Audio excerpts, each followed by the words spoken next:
दोस्तों नमस्कार।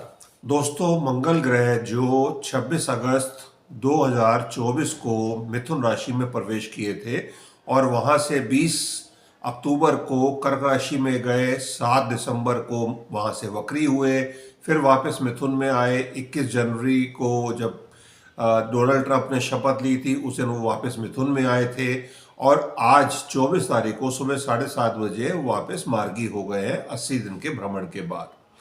तो अब ये फाइनली मिथुन राशि को छोड़ रहे हैं 3 अप्रैल 2025 को और मिथुन में और उसके बाद ये कर्क में जाएंगे। तो इनका मिथुन और कर्क में जो प्रभाव इतना लंबा रहा और टोटल इनका जो टेन्योर रहेगा 7 जून को जब ये सिंह राशि में प्रवेश करेंगे तो इनका मिथुन और कर्क में जो भ्रमण है वो 285 दिन का रहेगा, जो एक बहुत ही लंबा पीरियड है और ये कुछ राज बताता है। तो क्योंकि हमारे देश की कुंडली में मंगल ग्रह मिथुन राशि में ही है, अमेरिका की कुंडली में भी मिथुन राशि में ही है और चाइना की कुंडली में ये कर्क राशि में है। तो कोई बहुत बड़ी प्लानिंग जो अब सामने आने वाली है हमारे, जिसको पिछले 6-8 महीने में प्लान किया गया है, तो उसके बारे में हम आज का एपिसोड लेकर आए हैं। तो बने रहे हमारे साथ, जानिए मंगल ग्रह के इस विचित्र भ्रमण के बारे में।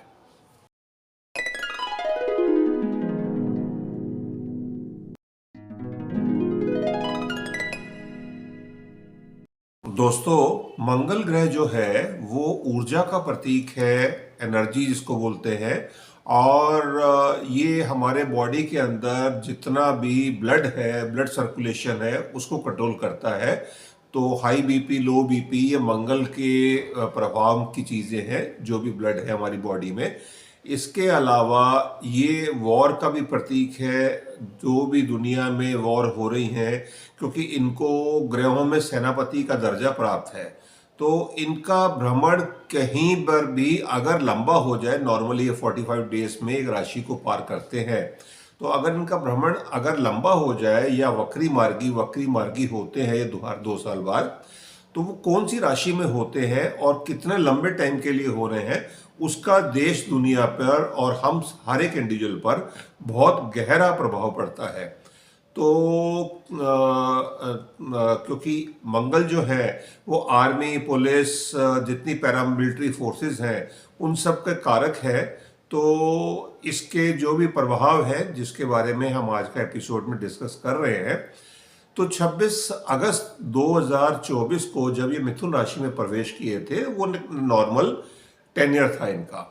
नॉर्मल गति से वो आगे बढ़ते हुए 20 अक्टूबर को जब ये करीबन 50 दिन का सफर इन्होंने किया, तो ये कर्क राशि में 0 डिग्री पर 20 अक्टूबर को एंट्री किए थे। तो कर्क राशि बेसिकली मंगल की प्रिय राशि नहीं है और मिथुन राशि भी उनकी प्रिय नहीं है, इनके दुश्मन की राशि है, क्योंकि बुध का कंट्रोल में है मिथुन राशि।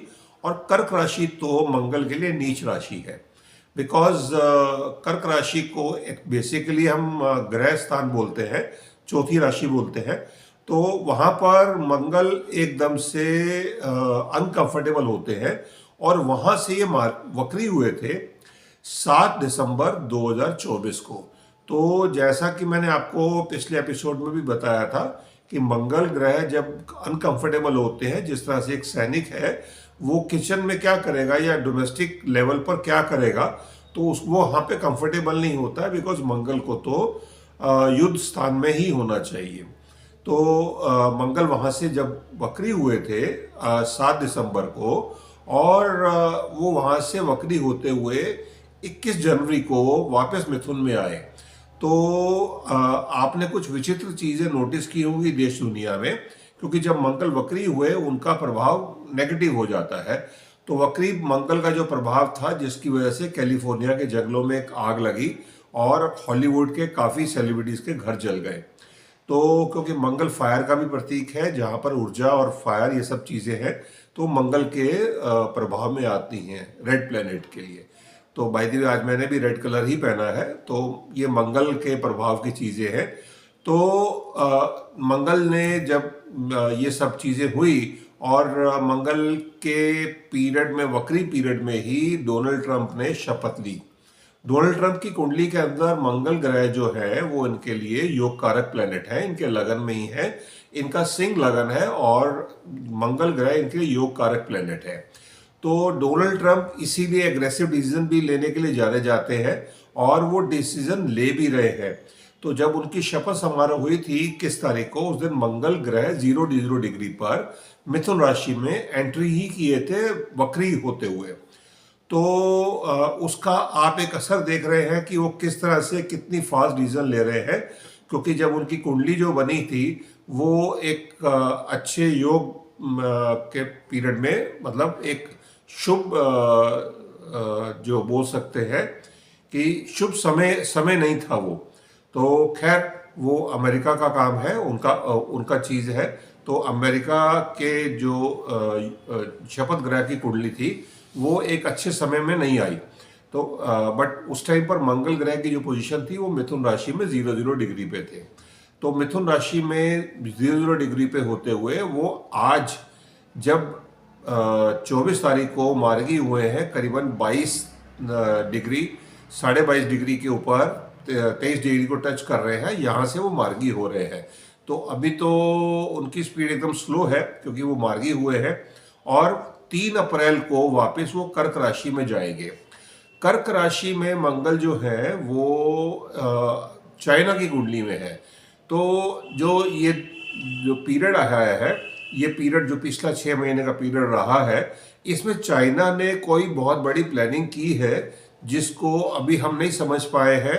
और डोनाल्ड ट्रंप तो अपनी जो भी प्लानिंग कर रहे हैं वो सबके सामने आ रही है, क्योंकि इनका मेन फोकस, मेन एजेंडा जो है वो चाइना है। और जो अभी 1 महीने का पीरियड है जिसमें ये रूस के साथ कंप्रोमाइज़ भी, रशिया के साथ कंप्रोमाइज़ कर रहे हैं, उस कंप्रोमाइज़ को लाने का मकसद ही यही है कि उसको चाइना से दूर करना चाह रहे हैं, रशिया को। और इंडिया को पैम्पर कर रहे हैं, जो क्योंकि इंडिया की मिथुन राशि में ही मंगल ग्रह है और इंडिया भी पैम्पर होंगे, बिकॉज हमारा कंट्री भी हमारी जो महादशा है वो 26 सितंबर 2025 को चेंज हो रही है और 7 साल की मंगल की महादशा स्टार्ट हो रही है। तो मंगल की महादशा में हमारे देश में बहुत बड़े बड़े काम होंगे और एग्रेशन भी बढ़ेगा। इसके बारे में हम अलग से हमारे कंट्री में क्या इम्प्लीकेशन होंगी मंगल की महादशा में, इसके बारे में अलग से एक एपिसोड करेंगे और उसमें हम बताएंगे कि मंगल की महादशा में क्या प्रभाव आएंगे। बिकॉज हमारे कंट्री में अगर हम देखें, मंगल जो है वो भूमिपुत्र बोलते हैं और लैंड का कारक है। तो हमारे कंट्री में हमने एक जो भी एडिशन देखी पिछले 80 साल में, 78 साल में, जब से 47 में हम आज़ाद हुए, तो हमने जो हमारे देश में जो प्रदेश ऐड हुए, जिसमें सबसे पहले तो कश्मीर ऐड हुआ था, फिर हैदराबाद का जो इशू था वो रिजॉल्व हुआ, फिर जूनागढ़ का इशू था वो रिजॉल्व हुआ, फिर गोवा, दादरा नगर हवेली, वो हमारे कंट्री में ऐड हुए फाइनली, गोवा। और उसके बाद पौंडीचेरी ऐड हुआ। फाइनली सिक्किम का एनेक्सेशन हमने किया था 1975 में। 1975 में जब सिक्किम ऐड हुआ हमारे कंट्री में, और उसके बाद 22वां स्टेट बना था उस समय में, और उसके बाद आज हमारे 28 प्रदेश है। बट 1975 के बाद हमारी कोई भी लैंड ऐड नहीं हुई है हमारे कंट्री में। पीओके लेने की बातें हम काफ़ी टाइम से कर रहे हैं, अक्साई चेन लेने की बात भी हम चाइना से कर रहे हैं, बट हमारी कंट्री में 1975 में सिक्किम एडिशन के बाद कुछ भी नया लैंड मास ऐड नहीं हुआ है। बट अब जो ये मंगल की महादशा आ रही है, इस पीरियड के अंदर हमारे कंट्री में कुछ नई लैंड एडिशन हो सकती हैं, भले वो पीओके हो, अक्साई चेन हो, या कोई कंट्री हमारे साथ मर्ज होने की बात करे। तो जो कंट्री मर्ज होने की बात है उसमें एक सरप्राइज एलिमेंट है जो मेरे को समझ आ रही है, जो ग्रह नक्षत्र बता रहे हैं, उसमें भूटान हमारे कंट्री में एड अप हो सकता है तो आने वाले समय में। तो देखते हैं ये प्रिडिक्शन कहाँ तक सच निकलती है। और इसके अलावा मंगल की महादशा में और बहुत बड़े बड़े काम होंगे हमारे कंट्री में।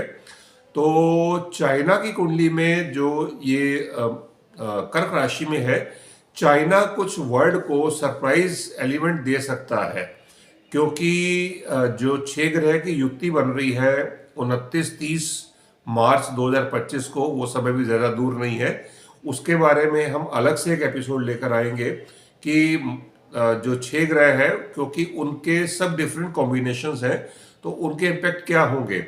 बट उसमें मंगल जो है वो मिथुन राशि में ही रहेंगे, तो अब उनकी पोजीशन स्ट्रेट हो गई है यहाँ पर। और जो ये इवेंट होनी है 29-30 मार्च की, तो मंगल उसमें मिथुन राशि में ही मार्गी अवस्था में रहने हैं। तो मंगल ने अपनी पोजीशन को पकड़ लिया है। और सबसे बड़ी बात यह है कि जो ये युक्ति बनेगी 6 ग्रह की, और ये सब ग्रह जितने हैं 8 ग्रह सारे केतु को देखेंगे मंगल को मिलाकर। बट मंगल ग्रह एक ऐसे ग्रह होंगे उस युक्ति में जिनके ऊपर किसी ग्रह की दृष्टि नहीं होगी। तो मंगल अपने इंडिपेंडेंट काम करेंगे। तो ये जो मंगल का जो ये वक्री और मार्गी का प्रभाव है, ये हमें अब दिखना शुरू हो जाएगा। और बहुत क्लियर वे में 3 अप्रैल 2025 के बाद ये सारी स्थिति क्लियर हो जाएगी कि चाइना ने क्या प्लानिंग की है पिछले 6 महीने में। तो आइए जानते हैं आने वाले समय क्या बताता है। तब तक के लिए हम ये चाहेंगे जो अच्छी खबरें ही मिले, हमें अच्छी न्यूज़ ही मिले, और हमारा कंट्री सेफ रहे और उस पर किसी तरह की कोई नेगेटिव प्रभाव नहीं आए। तब तक के लिए भारत माता की जय। जय हिंद।